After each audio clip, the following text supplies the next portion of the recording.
বেশ কয়েকদিন ধরেই মনে হচ্ছিল যে এই জায়গাটায় আরেকবার যেতে হবে।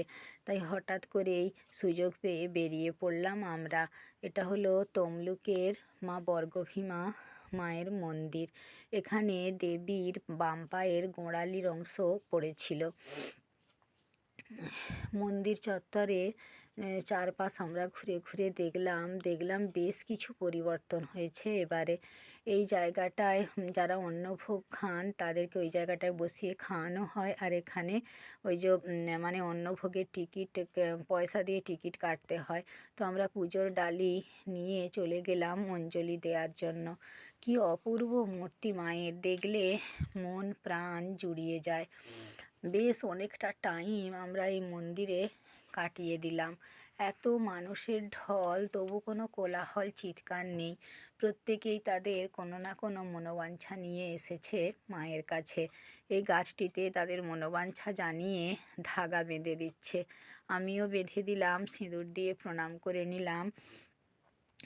কি যেন এক অপূর্ব পরিবেশ, এক মুহূর্তের জন্য যেন কোথাও আমরা হারিয়ে গেলাম। কি মনে শান্তি। বহু মানুষের ভিড় সেই দিন কেন, প্রত্যেক দিনই এখানে ভিড় হয় প্রচুর। আর এই দেখো মায়ের পুকুরে নেমে আমরা একটু গায়ে মাথায় জল ছিটিয়ে নিলাম। কেউ কেউ বোতলেও জল ভরে নিয়ে যাচ্ছে। কতটা জায়গা জুড়ে এই মন্দির, ভালো করে ঘুরে ঘুরে দেখলাম, কেননা বেশ কয়েক বছর পরে গেলাম আমরা এই মায়ের মন্দিরে।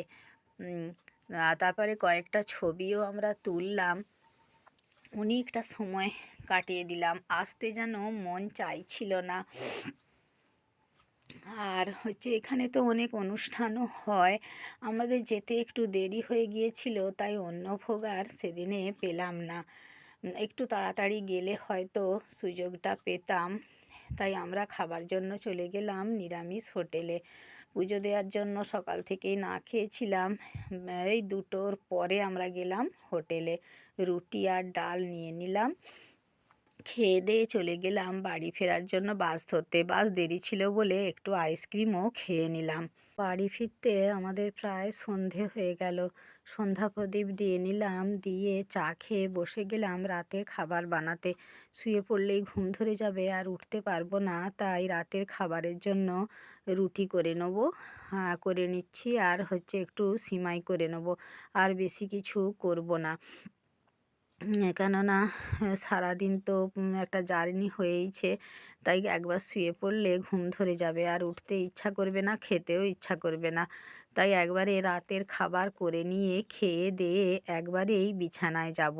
শুভরাত্রি বন্ধুরা, সবাই ভালো থেকো, টাটা।